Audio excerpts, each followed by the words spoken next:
I'm going to focus on the 24-25 academic year, which I know you're not ready to shift to mentally, but from a financial aid perspective, we need to be shifting to that point. So let's talk about, let me get the, oh, maybe not. No. Yeah, I can't. Why can't I change my slide?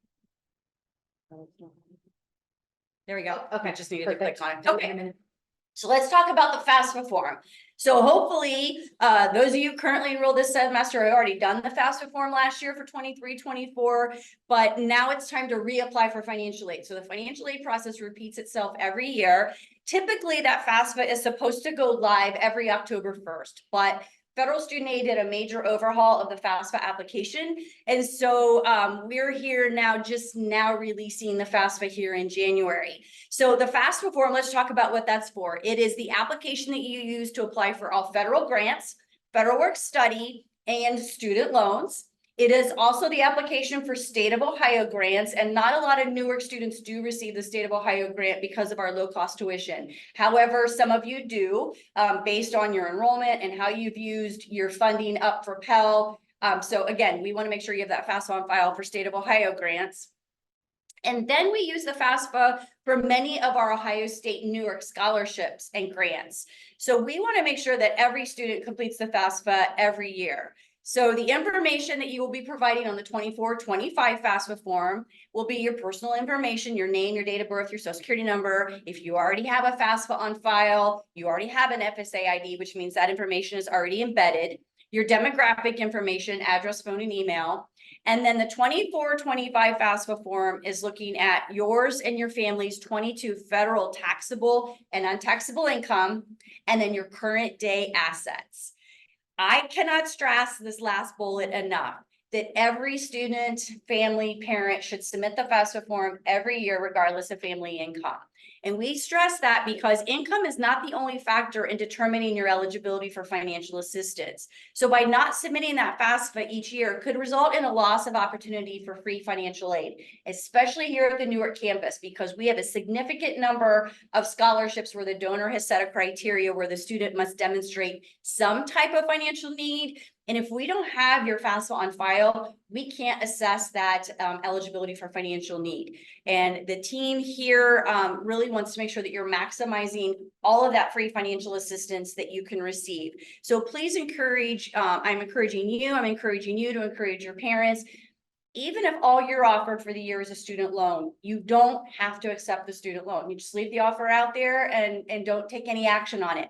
But by not doing that FAFSA, you are potentially missing out on some free financial assistance.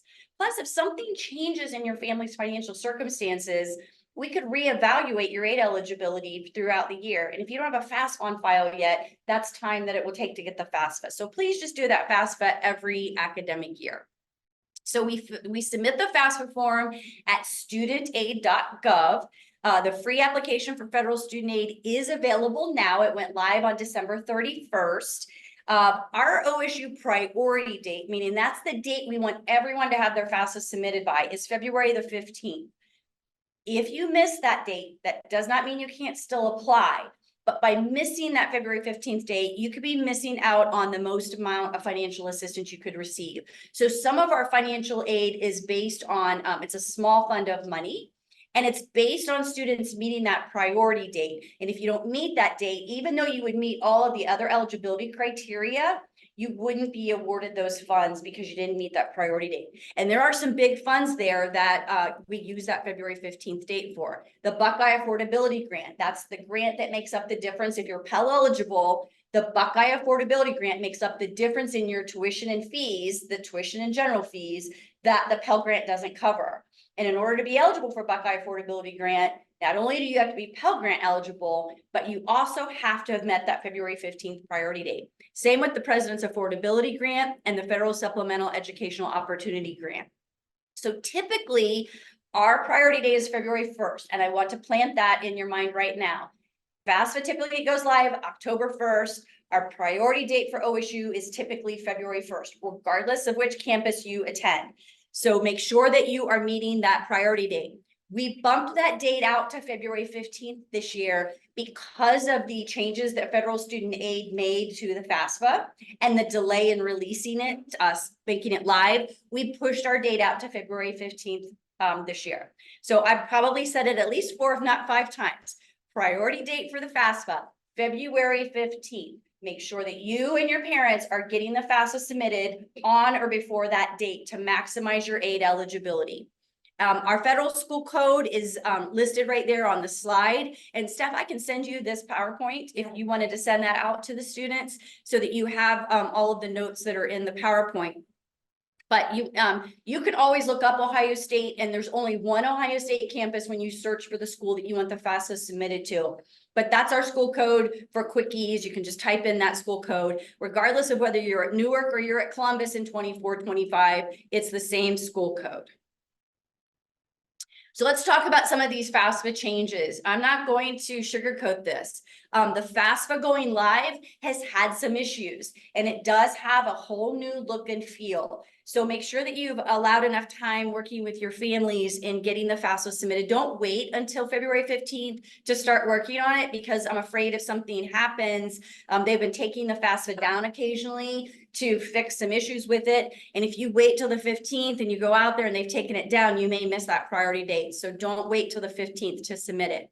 So the FAFSA changes were as a result of the FAFSA Simplification Act. So Congress wanted federal student aid to make the FAFSA a little easier. So they've reduced the number of questions, and potentially for some of you, eligibility for financial aid is expected to expand. And when we say financial aid, we do mean grants, loans, and federal work study. But when they talk about expanding that aid eligibility, they're really hoping that it expands the eligibility for students who may not have been eligible for Pell in the prior years, may be eligible in the new year. So what else is changing? We have some new terms. So contributors is a new term for the FAFSA. Basically, it is the student's spouse if the student is married, or if you're dependent, a contributor would be your parent or parents, your biological or adoptive parents. If parents are divorced or separated, the parent that is submitting the FAFSA for 24-25 will be the parent that provided the most financial support for you in the last 12 months. And if that parent is remarried, your parent's spouse, so essentially your step parent, becomes the other parent for the purposes of the FAFSA form. And those are the contributors to the FAFSA. All contributors for 24-25 need an FSA ID in order to submit the FAFSA form. So in the past, only the student needed an FSA ID, and only one parent whose information went on the form needed an FSA ID. For 24-25 forward, every contributor needs an FSA ID. So if you had mom and dad and you, and mom had the FSA ID and you have an FSA ID, dad should now get an FSA ID before you go in to submit that FAFSA form. Tax information is being retrieved using a direct data exchange, where the information is going directly from the IRS onto the FAFSA form. And all contributors are required to provide consent to that process. Not providing consent will stop you in the financial aid process. And that is another new thing for 24-25. So all contributors need an FSA ID so that they can log in, they can provide that consent, and they can provide their signatures.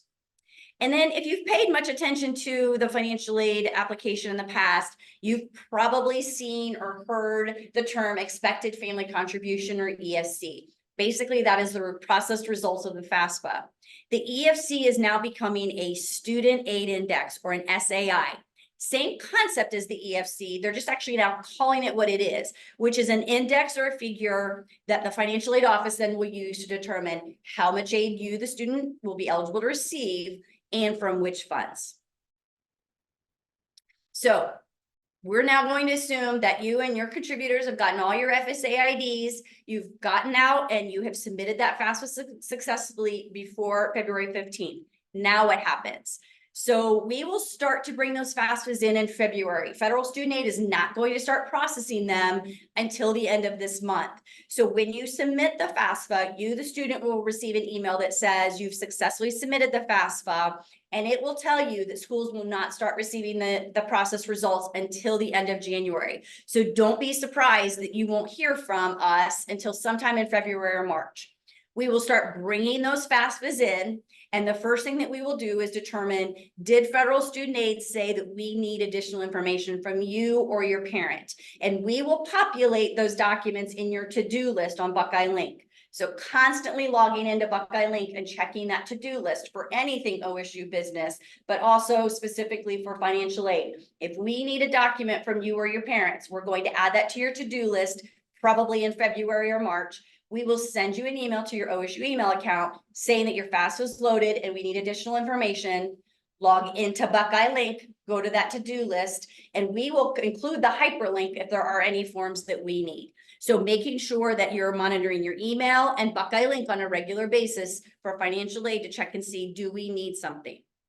Now, when we start reviewing those FAFSAs, our goal after we've assigned all the documents that we need is to get financial aid offers out to incoming freshmen, because we know they're trying to make decisions about their enrollment. So you, continuing students, won't receive a notification of a financial aid offer until sometime in May. So we wait until spring semester ends, grades have been posted, we calculate out what the SAP is, and I'm going to talk here in a minute about SAP.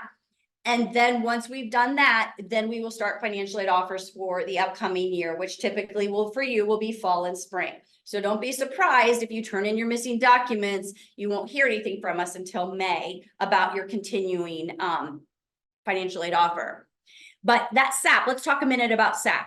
So we are required to monitor your academic progress while you're attending to make sure that you're meeting academic standards in order to keep your financial aid. And this SAP process is separate from what your academic advisors are doing with your academic progress. So they will look at your grades and determine if you have met the criteria to move forward and register for your next classes. But in financial aid, we're also looking at, if you're a first-year student, at the end of spring semester, you must have at least a 1.8 cumulative GPA, and you must have completed at least 67% of the class hours that you attempted fall semester and spring semester. And we will do that calculation for you. And that will be presented to you on your financial aid page under, there's 3 tabs, FSA status, I believe. You'll go to SAP and it will either say eligible, you want it to say eligible, but if for some reason, after we calculate SAP, your status becomes suspended, you must take action with us immediately. So in the middle of May, after spring grades are posted, we'll run that SAP. If you go to eligible and you maintain eligible, you don't get notified. But if you go to a suspended status, you'll get an email and you need to reach out to Student Financial Services to say, why am I on suspended? You'll see it on your Buckeye Link. It will say if you do not meet the GPA or the completion rate. And then we can talk to you about what your options are, which suspended status means you're not going to get a financial aid offer for the upcoming year yet until we've resolved that suspended SAP status. So I know that's a lot of information about SAP. So again, check after spring, watch for your SAP status. If it says suspended, contact Student Financial Services in May. Don't wait till August when you don't have a financial aid offer and you don't have financial aid for your fall semester. You need to reach out to us right away in May if you have a SAP suspension status, a SAP status of suspended, because you won't have a financial aid offer for the next year. But when financial aid notifications are done for continuing students in May, you'll see your aid offer on your aid summary tab in Buckeye Link. You'll also receive an email at your OSU email account saying that your financial aid offer has been set for 24-25. The aid offer, again, is for the year. Typically for students, it will be fall and spring. If you choose to attend summer of 24, your financial aid will not automatically include an aid offer for summer. What we do is we wait until students register for summer courses, and then when we run those financial aid offers, we'll eventually go in and add a summer aid offer if you're eligible for summer aid. So you'll see if you look at your aid summary, it'll say autumn semester and fall semester. And if you register for summer, we'll eventually add that summer term there. You could always reach out to our office and say, hey, I'm registered for summer. Do I have a financial aid offer? And we'll tell you where we are in the process of putting summer aid offers out there.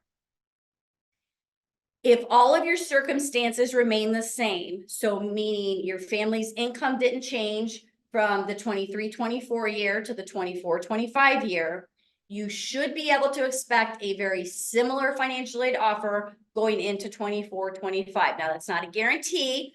Certain things change. We understand that. Assets could change. The calculation adjusts just a little bit, but you should be able to comfortably plan for 24-25 with a really similar financial aid offer as you have in the current year if nothing has changed in your family circumstances. Your financial aid will probably initially be offered as if you are going to be a Newark campus student, because campus change process, if you're going to change to Columbus for 24-25, that typically doesn't happen until the end of spring semester. So when we're starting those aid offers, if you've not been flipped to a Columbus campus student, your aid offer could be based on Newark, and it will need to be reevaluated when your campus change goes into place. So there's some timing that goes into that with students who are going to campus change from Newark to Columbus for 24-25. Now, your federal aid offer will stay the same. So if you're offered a Pell and a student loan and a federal work study, that aid stays the same whether you're in Newark or Columbus. What could change is if you transition to Columbus, you may not have had OCOG, for example, the state grant at Newark, but you could possibly be eligible for that in Columbus. If you're offered and awarded a Newark campus scholarship and you campus change to Columbus for next year, you cannot have a Newark campus scholarship on the Columbus campus and vice versa. So it's kind of hard for us to predict for you what your financial aid offer will look like for Columbus until that campus change process has taken place. So making sure that you're working very closely with your advisor on getting that campus change processed in a timely manner so that your aid package can be updated. All right, let's talk about scholarships now. So there's a couple ways that you can apply for scholarships for the Newark campus. First of all, the Columbus campus awards scholarships for all campuses. So we want all students to complete a scholarship app on Scholarship Universe, and that is available for you right off a Buckeye link. And you basically just log in, you update your profile in Scholarship Universe by that February 15th priority date, and you are now being considered for scholarships that are awarded by the Columbus campus, whether it's for Newark or the Columbus campus enrollment.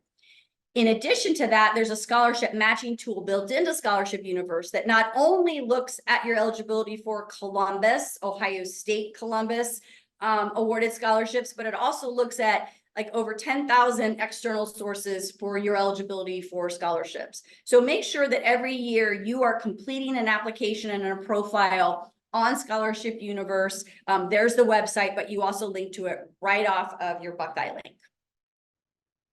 Then if you are planning to stay at the Newark campus, we will continue to award over $1 million in scholarships to Newark enrolled students.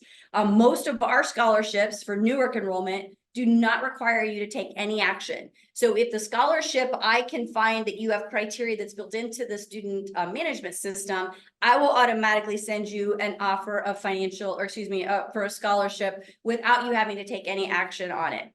However, there are some scholarships that require you to complete an online application or a PDF document. And those applications are mostly available now. They will soon all be available, hopefully by the 1st of next week. And the due date for those is March the 15th. Some of those you'll be able to electronically complete and submit. Some of those are a PDF that they're a fillable PDF that you can just email to us as an attachment. And you can go to this website. Again, a few of them are out there right now. I'm working on getting the rest of those scholarships out there within the next week or so. There's about 15 of those that require you to actually apply for those. And please don't miss out on those opportunities for any of those scholarships by not applying. Whether you are being awarded a Newark campus scholarship that you've applied for or that I have selected you to receive, your offer for that scholarship will come to you in this email that you see from the email that you see on the screen. So it will say the Ohio State University-Newark campus.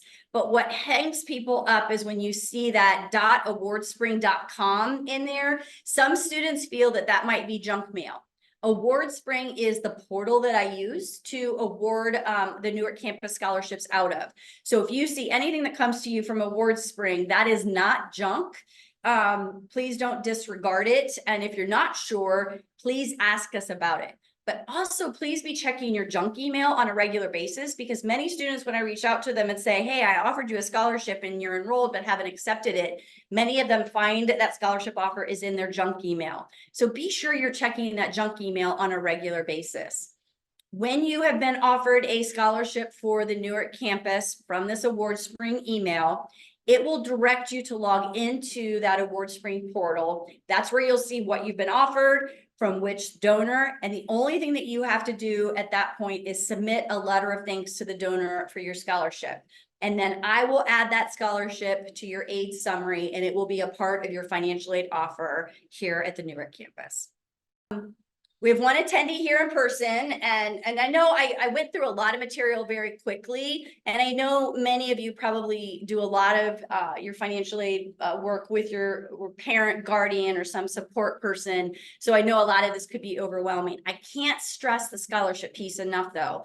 Don't miss out on those opportunities for those scholarships, because when I send a scholarship offer, I usually give you about 2 weeks to respond to that offer with that donor letter. And if I haven't heard from you, I'm not going to track you down. I'll move on to the next person in line. So if that offer's gone to your junk email, then you've missed that opportunity. So I can't stress enough to be constantly watching your OSU email, watching your junk for emails that may have gone to junk, because it's not coming from OSU. Really, it's coming up through that AwardSpring system that I use to award your scholarships.